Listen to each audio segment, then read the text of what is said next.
नमस्कार साथियों, आप सभी का स्वागत है। तो चलिए साथियों, आज हम स्टार्ट कर रहे हैं इलेक्ट्रीशियन थ्योरी का फर्स्ट चैप्टर। जैसे कि आप सबको पता है, एमपीटीयू मध्य प्रदेश प्रशिक्षण अधिकारी का वैकेंसी जारी हो चुका है। ठीक है, तो देखिए साथियों, इसमें जो अपना चैप्टर है, जैसे कि ये देख पा रहे हैं, ये है साथियों इसका सिलेबस।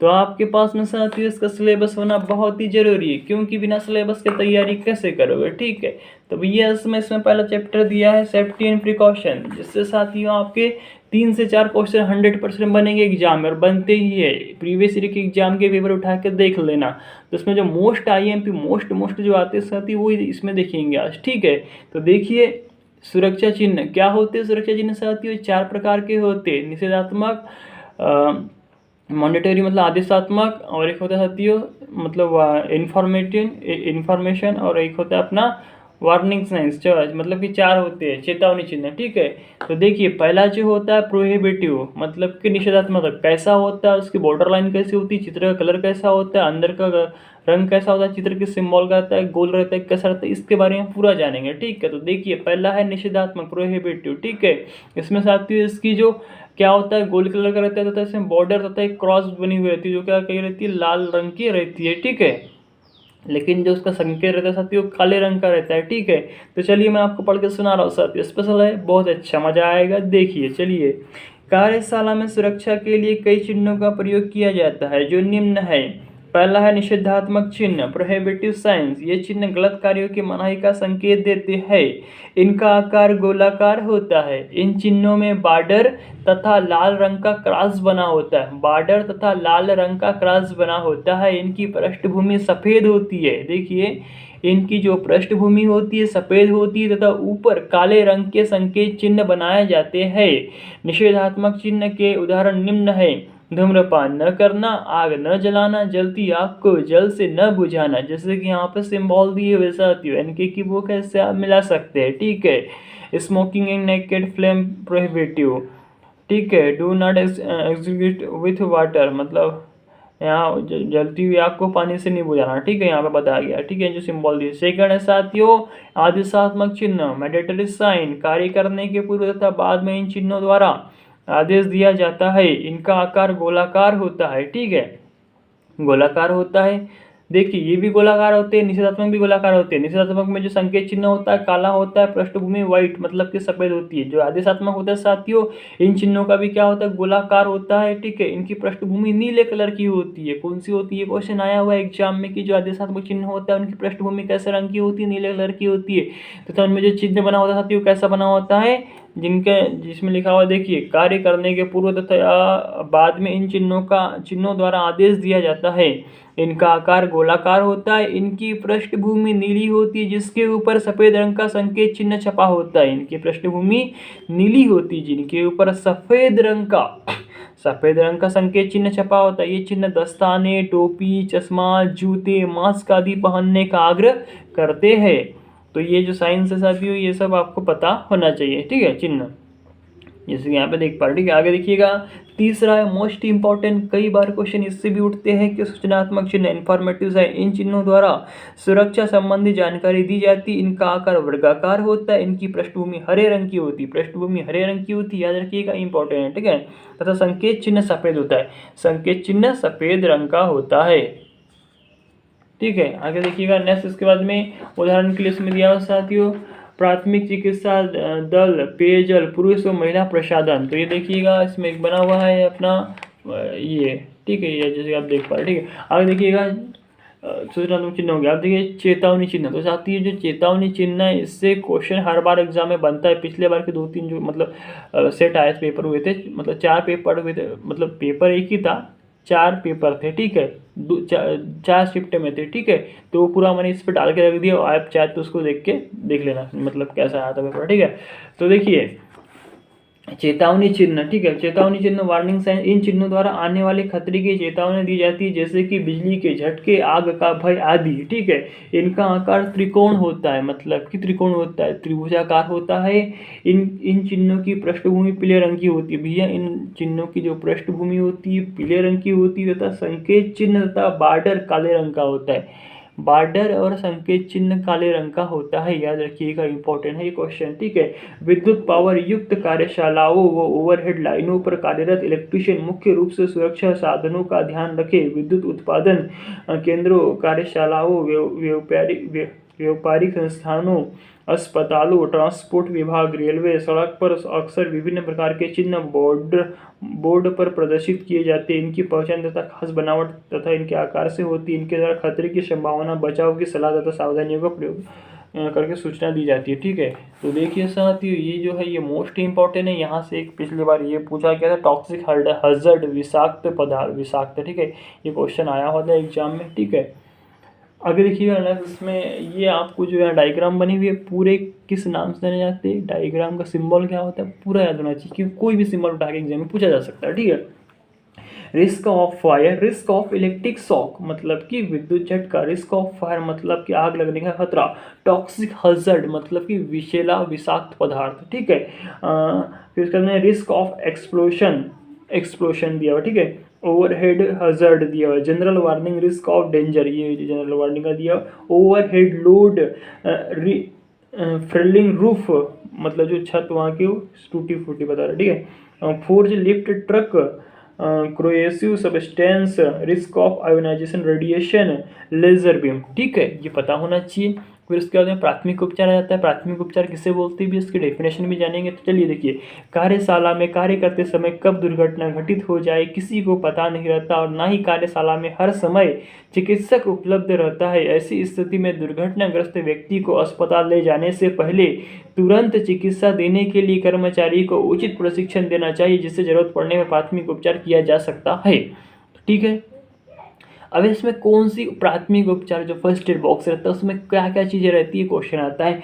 टीचर आयोडीन रहेगा, टीचर बेंजीन रहेगा, डिटॉल रहेगा, बर्नॉल रहेगा, दर्द निवारक गोली, बैंडेज, रुई, सेफ्टी पिन, कचरा, प्लास्टर, लकड़ी की खपच्चियाँ, जाली वाला कपड़ा, गिलास, ड्रापर, स्ट्रेचर आदि। उपरोक्त संसाधनों द्वारा दुर्घटनाग्रस्त व्यक्ति को अस्पताल ले जाने से पूर्व प्राथमिक उपचार दिया जा सकता है। प्राथमिक उपचार के समय ध्यान देने योग्य बातें, दुर्घटनाग्रस्त व्यक्ति की चोट व पीड़ा को देखकर घबराना नहीं चाहिए। दुर्घटना के बारे में बातें करके समय न गंवाकर जल्दी से जल्दी प्राथमिक उपचार देना चाहिए। दुर्घटनाग्रस्त व्यक्ति बेहोश है तथा खून निकल रहा है तो सबसे पहले खून रोकने की कोशिश करनी चाहिए। प्राथमिक उपचार से पहले जांच लें कि दुर्घटनाग्रस्त व्यक्ति का दर्द कैसा और कहाँ हो रहा है। दुर्घटनाग्रस्त व्यक्ति को तुरंत दुर्घटना स्थल से हटाकर दूसरे स्थान पर आराम की स्थिति में लिटाए या बैठाए। दुर्घटनाग्रस्त व्यक्ति के पास ज़्यादा भीड़ न होने दे, खुली हवा आने दे ताकि उसको सांस लेने में प्रॉब्लम ना हो। जले व्यक्ति को कंबल से ढक दे, हवा न लगने दे। अगर साथियों इलेक्ट्रिक शॉक लगा है, जल गया है तो उसको कंबल से ढक दे, हवा न लगने दे। आग लगने व बिजली के झटका आने की स्थिति में कार्यशाला का मेन स्विच को ऑफ कर दे और फायर ब्रिगेड को सूचित कर दे। दुर्घटना स्थल के प्रमाण को नष्ट न करे। क्यों नष्ट न करे भैया, वो चेकिंग होगी इसलिए बोल रहा है, ठीक है। शीघ्र चिकित्सक को सूचित करे वो आवश्यक होने पर दुर्घटनाग्रस्त व्यक्ति को उनके पास ले जाया जाए, ठीक है। प्राथमिक उपचार की डेफिनेशन लिखी हुई है यहाँ पे, बताएगा, ठीक है। देखिए एक मिनट, विद्युत झटका लगने के बाद प्राथमिक उपचार क्या करना है। विद्युत झटका लग गया किसी भी पर्सन को, किसी भी व्यक्ति को, किसी भी आपके दोस्त को, भाई या बंधु को, तो आपको क्या करना है। विद्युत व्यक्ति को बिजली के संपर्क से सूखी लकड़ी तथा रबड़ के जूते पहनकर तुरंत छुड़ाए। समझ में आया साथियों, आपको रबड़ के जूते यानी कि आपको खुद का इंसुलेटेड होना है, या फिर लकड़ी को पकड़ के जो सूखी हो जिसमें कुछ अलग हो, ठीक है, रबर या फिर, ठीक है, छुड़ाए। वह मेन स्विच को ऑफ करे या सॉकेट में प्लग पृथक करे। यदि ओवरहेड लाइन पर कोई इलेक्ट्रीशियन चिपक गया हो तो तुरंत तारों पर लोहे की चेन, जैसे कि अगर साथियों कोई 11 की भी 33 की भी यहाँ पे कोई चिपक गया हो तो उस समय अगर लाइन चालू है तो आपको क्या करना है, अगर लोहे की चेन है तो आप उस पर जब फेंक देंगे ऊपर में तो तीनों फेस क्या हो जाएगा, शॉर्ट सर्किट हो जाएंगे। और जो भी अपने एमसी मतलब होते हैं, सॉरी वीसीबी जो ग्रिडों पे लगी भी रहती है वैक्यूम सर्किट ब्रेकर, वह क्या हो जाएगा, ट्रिप हो जाएगा, ठीक है, ये बताना चाह। तो ओवरहेड लाइन पर कोई इलेक्ट्रीशियन चिपक गया हो तो तुरंत तारों पर लोहे की चेन को फेंक दे, जिससे तारों में शॉर्ट सर्किट होने से सप्लाई बंद हो जाए। सेकंड दिया हुआ है यदि व्यक्ति झुलस गया हो, यदि कपड़ों में से चिंगारी निकल रही हो तो तुरंत बुझाए, शरीर के भाग पर कहीं छाले पड़ गए हो तो उनके ऊपर दाब नहीं डालना चाहिए, घाव पर परनौल लगाए, जले हुए रोगी को भागने व दौड़ने नहीं देना चाहिए। ठीक है। यदि व्यक्ति झटका खाने के बाद बेहोश हो, यदि रोगी की सांस बंद हो गई हो लेकिन हृदय की धड़कन चल रही हो तो हाथ की नब्ज देखें, यदि सही चल रही है तो उसको श्वास देने की प्रक्रिया शुरू करनी चाहिए। उसके कपड़ों के बटन खोलकर आराम से लिटाए, उसके बाद देखें कि उसके मुंह में कोई सुपारी, जर्दा आदि खाने की वस्तु तो नहीं है। यदि मुंह में कोई खाने की वस्तु हो तो निकाल दे व कृत्रिम श्वास को चालू करे, जो उसकी विधियाँ नीचे दी गई है। रोगी को प्राथमिक उपचार के चलते सहायता हेतु डॉक्टर को सूचित करे या एम्बुलेंस सुविधा हो तो तुरंत सूचना दे, अन्यथा पास के नर्सिंग होम पर ले जाने की व्यवस्था करे। ठीक है। और देखिएगा, रोगी को प्राथमिक उपचार के चलते सहायता हेतु डॉक्टर को सूचित करे या एम्बुलेंस सुविधा हो तो तुरंत सूचना दे, अन्यथा पास के नर्सिंग होम पर ले जाने की व्यवस्था करे। प्राथमिक उपचार की निम्न विधियाँ है। प्रथम मेथड कौन सी साथी? प्रथम मेथड है प्रथम मेथड होती है शेफर्ड विधि। तो शेफर्ड विधि में क्या किया जाता है, उसको देखा जाता है कहाँ से जला है, क्या जला है, और उसके बाद मतलब अगर छाती के बल अगर नहीं जला हुआ तो उसको हम उल्टा लिटा देंगे, मतलब पेट के बल लिटा देंगे और पीछे से उसको प्रेस करेंगे, इसको बोलते हैं शेफर्ड मेथड। ठीक है। सेकंड आएगा सिल्वेस्टेड मेथड। सिल्वेस्टेड मेथड में जो रोगी है साथी उसको क्या करेंगे, पीठ के बल लिटा देंगे और उसके बाद में यहाँ पे उसको प्रेस करेंगे। ठीक है, मतलब श्वास लेने के लिए। ठीक है। आगे देखिएगा, तृतीय है माउथ टू माउथ। इस विधि से रोगी को तुरंत राहत पहुंचाई जा सकती है। इस विधि को शुरू करने के पूर्व रोगी का मुंह अंदर से साफ करे, जीभ को पकड़ के 2-4 बार अंदर बाहर करके गले को नर्म करे, क्योंकि विद्युत झटके से रोगी के चमड़े में कसावट आ जाती है और उसका गला सख्त हो जाता है। यदि दांत आपस में कसे हो तो धीरे धीरे जबड़ों को खोले, रोगी के मुंह पर साफ रुमाल रखें। पहले आप स्वयं गहरी श्वास खींचे, फिर रोगी के मुंह पर अपना मुंह रखकर उसके फेफड़ों में हवा भर दे। पहले आप अच्छी श्वास खींच लें, फिर उसके बाद रोगी के मुंह के ऊपर मुंह को रख के उसमें श्वास भरे, ताकि उसके जो फेफड़े उसमें श्वास भर जाए। ठीक है, जैसा कि यहाँ पे कुछ करके दिखाया हुआ है। ठीक है।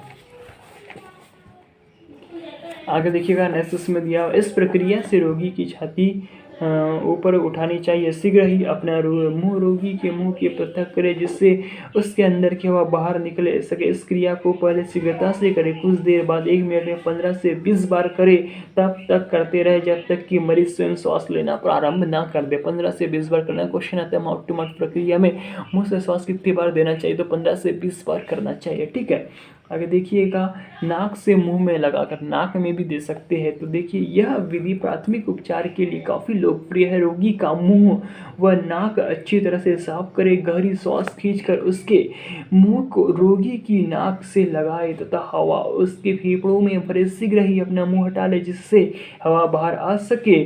शुरू में यह क्रिया तेजी से करे व कुछ देर बाद 1 मिनट में 15 से 20 बार करे। ठीक है। अब चतुर्थ और सबसे इम्पोर्टेंट मेथड होती है आर्टिफिशियल। ठीक है, देखिए इसमें दिया हुआ है फोर्थ मेथड दिया, कृत्रिम श्वास देने के लिए यंत्रों का प्रयोग किया जाता है, जिसे कृत्रिम श्वसन यंत्र आर्टिफिशियल रेस्पिरेटर कहते हैं। इसमें रबड़ के वाल्व से हवा फिल्टर होकर चेंबर में आती है। यहाँ इंसुलेट तथा आउटलेट वाल्व लगे होते हैं, जो कि रबड़ वाल्व को दबाने व छोड़ने के साथ खुलते व बंद होते हैं। हवा एक मास्क के माध्यम से रोगी के अंदर भेजी जाती है। इस यंत्र में प्राथमिक उपचार करने वाले को भी किसी प्रकार का रोग नहीं लगता। क्वेश्चन आ सकता है कि वह कौन सी मेथड है जिसमें प्राथमिक उपचार करने वाले को भी कोई दिक्कत, परेशानी या रोग नहीं हो सकता, तो वह है भैया आर्टिफिशियल रेस्पिरेटर। ठीक है।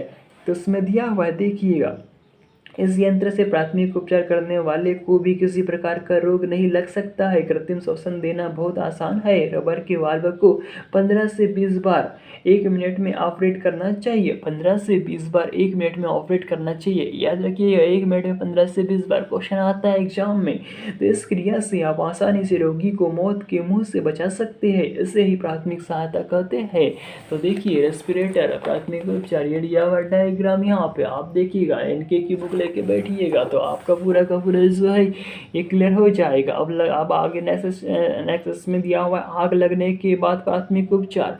तो साथियों आपके जो ABCD होती है आग की वो भी आपको पता होना चाहिए, class A, class B, class D, class D तक, ठीक है। तो ये पता होना चाहिए जो क्लास A होता है उसमें लकड़ी, कागज, कोयले में लगी आग होती है, उसको बुझाने के लिए हम सोडा पानी का यूज़ करते हैं। तो देखिए इसमें लिखा हुआ है क्लास A को जानते क्या होता है, लकड़ी, जूट, कपड़ा, ठीक है। इसमें देखिए साथ ही क्लास A लिखा हुआ है। देखिए आग लगने के बाद प्राथमिक उपचार, ठीक है। तो आग की जो क्लास होती है क्लास A, लकड़ी, जूट, कपड़ा, कागज में लगी आग को बुझाने हेतु शीतल जल की तेज बौछार देनी चाहिए, ठीक है। क्लास B दिया हुआ है मिट्टी का तेल, पेट्रोल, डीजल, मोबिल ऑयल याद रखिएगा बहुत इंपॉर्टेंट है। श्रेणी B, मिट्टी का तेल, पेट्रोल, डीजल, मोबिल ऑयल से लगी अग्नि को बुझाने हेतु फोम टाइप याद रखिएगा, झाग वाला फोम टाइप, ठीक है। अग्निशामक का यूज़ किया जाता है एवं carbon dioxide CO2 carbon dioxide CO2 अग्निशामक का भी यूज़ किया जाता है। श्रेणी C बहुत ही इंपॉर्टेंट है, LPG लिक्विड पेट्रोलियम गैस द्वारा लगी आग को बुझाने हेतु शुष्क चूर्ण वाले अग्निशामक यंत्र प्रयोग किए जाते हैं।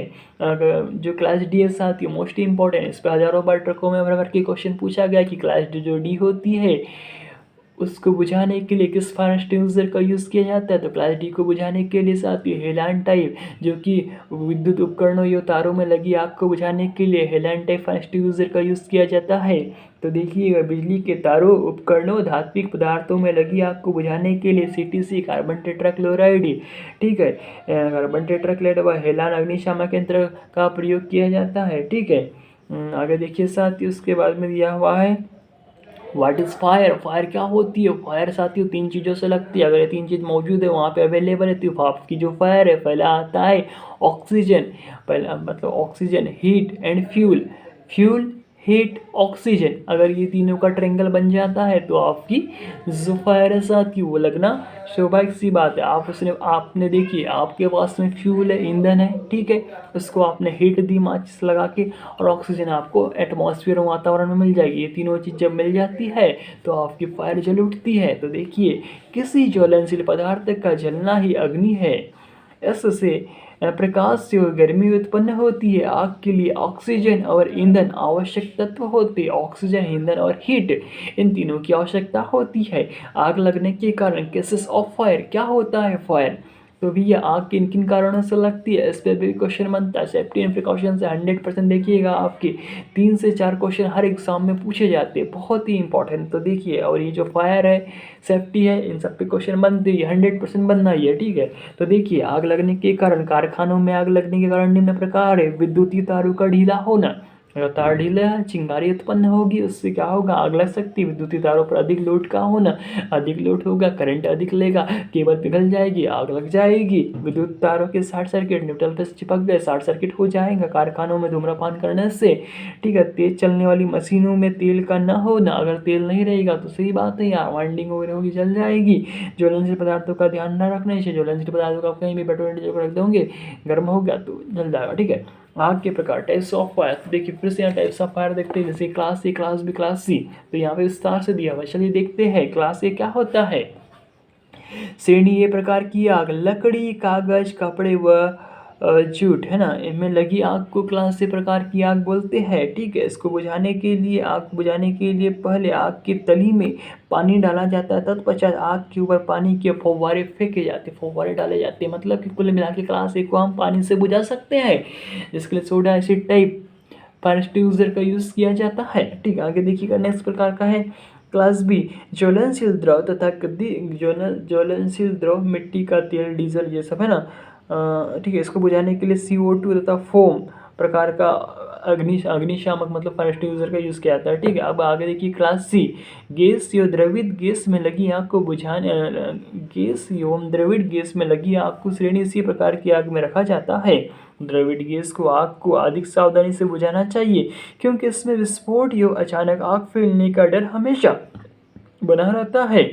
इस प्रकार की आग को बुझाने के लिए ड्राई पाउडर वाले फायर एक्सटिंग्विशर का प्रयोग करते हैं, याद रखिएगा, क्वेश्चन इंपॉर्टेंट है। क्लास सी को बोलेगा तो ड्राई पाउडर वाले अग्निशामक फायर एक्सटिंग्विशर का यूज़ किया जाता है। आगे देखिएगा नेक्स्ट क्वेश्चन इसके बाद में दिया हुआ साथियों, क्वेश्चन मतलब नेक्स्ट क्लासेस में डी, तो बहुत ही इंपॉर्टेंट है डी क्लास साथियों। तो देखिएगा, धातु अथवा विद्युत से लगी आग को श्रेणी डी प्रकार की आग में रखा जाता है। इस प्रकार की आग को बुझाने के लिए carbon dioxide, dry powder, CTC extinguisher का प्रयोग किया जाता है। प्रशिक्षित व्यक्ति द्वारा ही आग को बुझाई जानी चाहिए। तो क्वेश्चन ऐसे में आ सकता हुआ कौन सी आग है जिसको प्रशिक्षित व्यक्ति द्वारा ही बुझानी चाहिए, तो साथियों उसको बोलते हैं अपना क्लास डी। तो देखिए इनकी कुछ डायग्राम्स दिए हुए हैं, ये क्लास बी है, ये क्लास सी है, ये क्लास ए है और ये क्लास डी है। तो ये क्लास डी वाली जो है साथियों एग्जाम में पूछा जाता है, ये सिंबल जो दिया हुआ है यहाँ पे, ये किस प्रकार की आग है, तो इसको बोला जाता है क्लास डी प्रकार की आग बोला जाता है, याद रखिएगा, एग्जाम दृष्टि से मोस्ट इंपॉर्टेंट है। ठीक है, आगे देखिएगा इसमें आ रहा है, हाँ, आग बुझाने के लिए जो फायर एक्सटिंग्विशरों का यूज़ होता है कितने प्रकार के होते हैं, कौन से होते हैं, सभी आपको बता दिया, यहाँ पे फिर से दिया हुआ है। ठीक है, आग बुझाने के साधन निम्न प्रकार के होते हैं। पानी से भरी बाल्टियाँ होती है, रेत से भरी बाल्टियाँ होती है। आप सबने देखा होगा वर्कशॉप में, जो आपके इलेक्ट्रीशियन थ्योरी, फिटर थ्योरी की जो वर्कशॉप होगी उसमें देखना ऐसा रेड कलर की बाल्टी लगी होगी, उसमें क्या भरा होगा, रेत भरी होगी। क्यों भरी रखती भैया, आग को बुझाने के लिए। ठीक है, केनुआ सीट अग्निशामक यंत्र। ठीक है, उपरोक्त साधनों में से अग्निशामक यंत्र फायर एक्सटिंग्विशर बहुतायत से प्रयोग किए जाते हैं, जो निम्न प्रकार के होते हैं। जल से भरे एक्सटिंग्विशर, वाटर फिल्ड एक्सटिंग्विशर, कोयले अथवा लकड़ी से लगी आग को पानी में बुझाया जाता है, जिसके लिए दो प्रकार के जल के भरे एक्सटिंग्विशर प्रयोग किए जाते हैं, स्टोर्ड प्रेशर टाइप और होता है गैस कार्टिस टाइप। ठीक है, तो देखिए ये यहाँ डायग्राम दिए, ये कोयले अथवा लकड़ी में लगी जो अपना पानी जो भरा होता है ना, ठीक है, ये कोयले अथवा लकड़ी से लगी आग को बुझाने के लिए एक विशेष प्रकार का उपकरण होता है, जो कि वर्कशॉप में उचित स्थान पर लटका होता है। ये छोटे बड़े आकार में उपलब्ध होते हैं, ठीक है, किसी का साइज बड़ा होता है, जैसे छोटा होता है। ठीक है, आगे देखिए साथियों, इसमें दूसरा आ रहा है, एक दिया हुआ हेलान टाइप, बहुत ही इंपॉर्टेंट है हेलान टाइप साथियों, जो क्लास डी प्रकार की आग को बुझाने के लिए यूज़ किया जाता है। 1000 बार बता रहा हूँ साथियों, एग्जाम में पूछा जाता है। ठीक है, halon type CTC carbon tetrachloride extinguisher. ठीक है, इसका लिखा, इस यंत्र का उपयोग बिजली से लगी आग को बुझाने में किया जाता है। पीतल से बने सिलेंडर को कार्बन टेट्राक्लोराइड अथवा ब्रोमोडिक्लोरोमीथेन BCF, क्वेश्चन आता है BCF व्हाट इज BCF, इसको बोलते हैं ब्रोमोक्लोरोडाइफ्लोरोमीथेन के तरल पदार्थ से भर दिया जाता है एवं सिलेंडर के ऊपर फोर्स पंप लगा होता है, जिसे विशेष प्रकार के हैंडल के दबाने से तरल पदार्थ भाप के रूप में बाहर निकलता है। तो साथियों पिछली बार क्वेश्चन आया था कि क्लास डी को बुझाने के लिए किस प्रकार का मतलब फायर एक्सटिंग्विशर का यूज़ किया जाता है, तो उसमें हेलान टाइप नहीं दिया हुआ, तो वहाँ पे दिया होता साथियों तरल पदार्थ भाप के रूप में।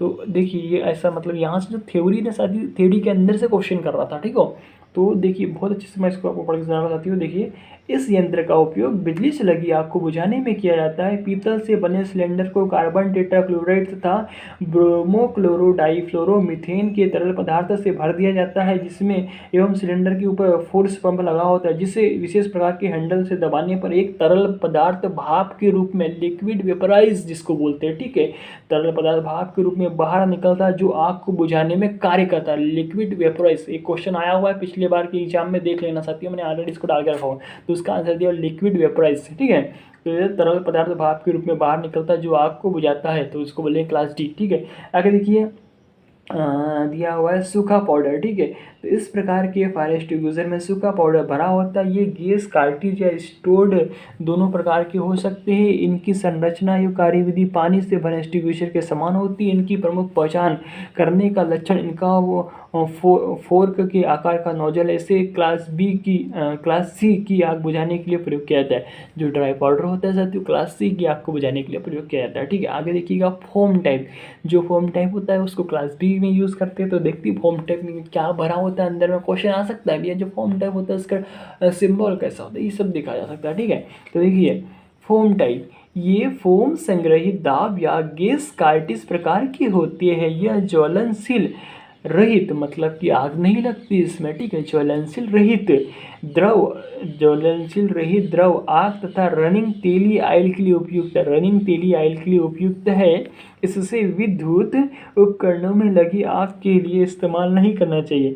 देखिए साथियों, इसमें झाग होता है, इसीलिए इसको हम जो क्लास डी प्रकार की आग है, जो विद्युत उपकरणों में लगी आग है, इसको बुझाने के लिए इसका प्रयोग नहीं करते। इसका प्रयोग साथियों जो क्लास बी होती है, मिट्टी का तेल, petrol, diesel, mobile oil, liquid जो होता है ना, उसको बुझाने के लिए इसका यूज़ किया जाता है।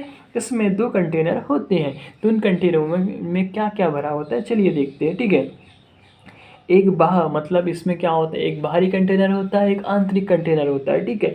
इसमें एक बाह तथा दूसरा आंतरिक। बाह कंटेनर में सोडा बाइकार्बोनेट का घोल तथा आंतरिक कंटेनर में एल्यूमिनियम सल्फेट का घोल होता है। सोडा बाइकार्बोनेट तथा आंतरिक में एल्यूमिनियम सल्फेट का घोल भरा होता है। इसकी पहचान के लिए इसकी बॉडी पर भूरे रंग हाथ का चिन्ह होता है, इसकी पहचान के लिए, ठीक है। तो साथियों इसका जो कलर होता है, ये बताना चाह रहा है, पहचान के लिए इसकी बॉडी पर भूरे रंग के हाथ का चिन्ह बना होता है। जो क्लास बी टाइप का होता है, फॉर्म टाइप का होता है, उसके पहचान के लिए साथियों उस पे हाथ का भूरे रंग का चिन्ह बना होता है, भूरे रंग के हाथ का चिन्ह बना होता है, ठीक है। आगे देखिएगा, सोडा एसिड फायर एक्सटिंग्विशर, ठीक है। इसमें क्या दिया साथियों, लकड़ी, कोयले इत्यादि। सोडा एसिड जो क्लास ये होता है ना, उसके लिए बता रहा है, ठीक है। देखिए इसमें दिया हुआ है, लकड़ी, कोयले इत्यादि में लगी आग या कपड़ों में लगी आग को बुझाने के लिए सोडा एसिड फायर एक्सटिंग्विशर का प्रयोग किया जाता है। इसकी पहचान के लिए इसकी बॉडी पर पीले रंग का, जो पीला होता है, येलो रंग का हाथ का सिंबल बना हुआ होता है, ठीक है। आगे देखिएगा, क्लास बी जो बोलना चाहिए मतलब, है ना, ठीक है। कार्बन डाइऑक्साइड फायर एक्सटिंग्विशर, ये विशिष्ट आकार के आकार से पहचान जाता है। इसकी टंकी पर CO2 लिखा होता है। जमाव के कारण प्रदूषण को रोकने के लिए यह ज़्यादा उपयुक्त माना जाता है। साधारणतः ये खुली हवा में प्रभावी नहीं होते। ये प्लंजर, लीवर या ट्रिगर आदि रूप में उपलब्ध होती है। क्लास बी प्रकार की आग बुझाने के लिए प्रयोग किए जाते हैं। साथियों याद रखिएगा, सब इम्पोर्टेंट, ठीक है। आगे देखिए साथियों, इसके बाद में दिया हुआ है जो इम्पोर्टेंट है वो डाल देता है, ठीक है।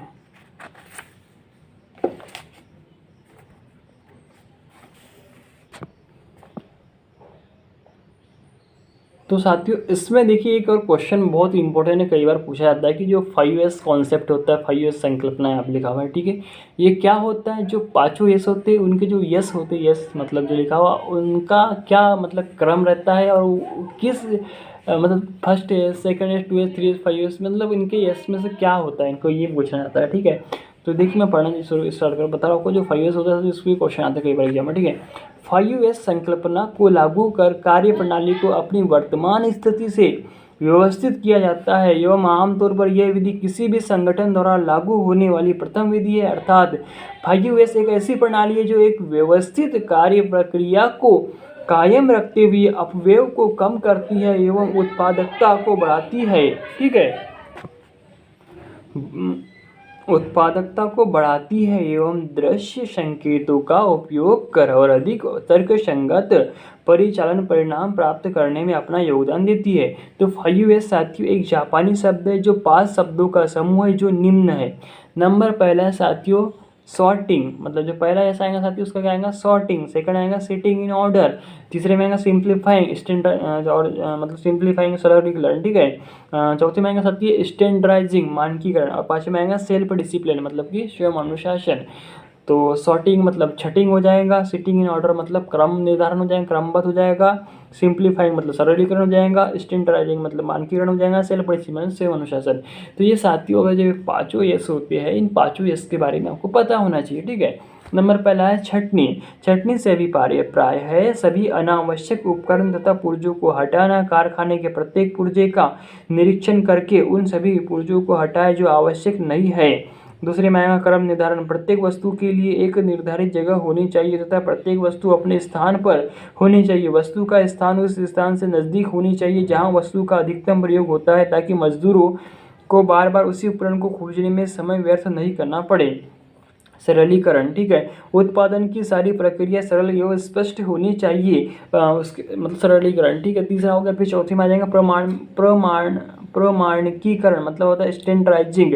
सभी वस्तुएं उपकरण प्रमाणित होने चाहिए, सभी का स्तर एक समान होना चाहिए। जैसे कि साथियों BIS होता है, ISI होता है, तो अपना जो इंडिया का होता है BIS, bureau of Indian standard का मटेरियल होना चाहिए। ठीक है, उसका नेम 5वां स्व अनुशासन, सेल्फ डिसिप्लिन, प्रमाणों को निर्धारित करना और उनका अवलोकन करना। जब आप 4 यस का ध्यान रखते हैं तो 5वां ये स्वतः ही लागू हो जाता है। ठीक है, बहुत इंपॉर्टेंट साथियों, इस पर भी क्वेश्चन बनता है। और उसके बाद में देखिए उपरोक्त 5 यस के अतिरिक्त 3 यस और भी होती है, सेफ्टी, सिक्योरिटी एंड सेटिस्फेक्शन। ठीक है, तो ये भी याद रखिएगा। ठीक है, तो साथियों 5 यस पे क्वेश्चन बनता है, इसलिए यहाँ पे मैंने इसको बताया। ठीक है, तो 5 यस के मुख्य उद्देश्य क्या होते हैं साथियों, मतलब क्यों अपनाए जाते हैं तो बता दिया, लेकिन क्यों होते, क्यों यूज़ क्यों करना है।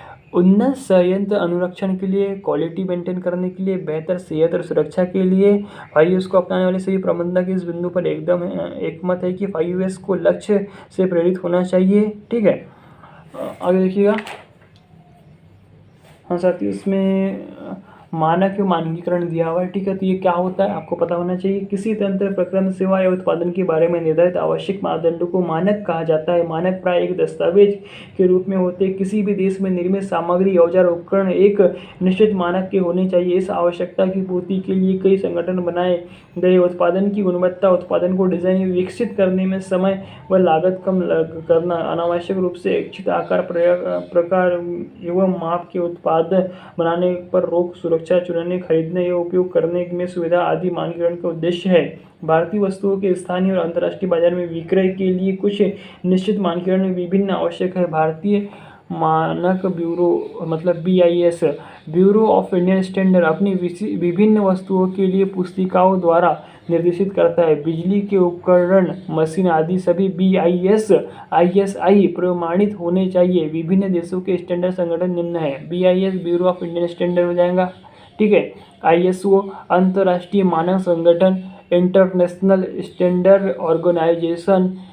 साथियों याद रखना, एग्जाम में पूछा जाता है यार, कई बार क्वेश्चन आ चुके हैं। GIS जापान का व्यावसायिक मानक, BSI ब्रिटिश स्टैंडर्ड, DIM ड्यूस इंडस्ट्रीनामेन जर्मनी, GOST गोस्ट रूस का स्टैंडर्ड संगठन, ASA American standard association, ASTM US standard.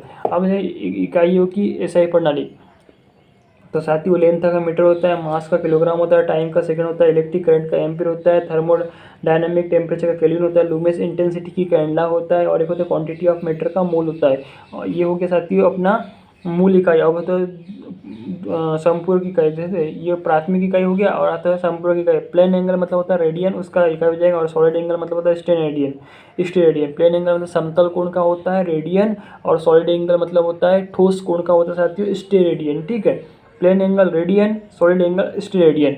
तो साथियों जो इकाई होती है इनके भी बहुत सारे क्वेश्चन बनते हैं मेरे साथियों, बहुत इंपॉर्टेंट है। तो ये पूरी इकाई रट लेना, एग्जाम में पूछा जाता है। ये सब इकाई में क्वेश्चन कोई ना कोई टपकता है। ठीक है, फोर्स की इकाई क्या होती है साथियों, न्यूटन होती है। ठीक है, तो ये साथियों जो सिम्बॉल्स हैं, ये सिम्बॉल्स पे भी क्वेश्चन बहुत बनते हैं यार।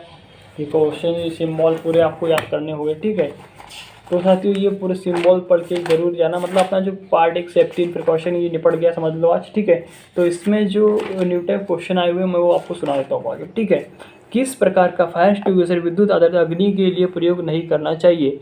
तो अब यहाँ 4 मतलब न्यू टाइप दिए हुए हैं ना, वो उसको देखिए। तो इसमें दिया हुआ है हेलन टाइप कर सकते हैं, कार्बन टेट्राक्लोराइड CTC भी कर सकते हैं। ठीक है, फोम टाइप नहीं कर सकते, क्योंकि जो फोम टाइप होता है साथियों क्लास B में होता है, झाग उत्पन्न करता है, तरल पदार्थ के लिए किया जाता है। ठीक है, मतलब कि अपना जो डीजल होता है उसके लिए। ठीक है, आगे देखिए निम्नलिखित सुरक्षा चिन्हों के उपकरणों में कौन सा अनिवार्य चिन्ह का उदाहरण है।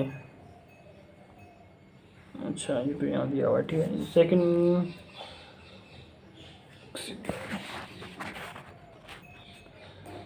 तो साथियों आज के लिए इतना रखते हैं, नेक्स्ट आगे दूसरी क्लास में देखते हुए। ठीक है, चलिए।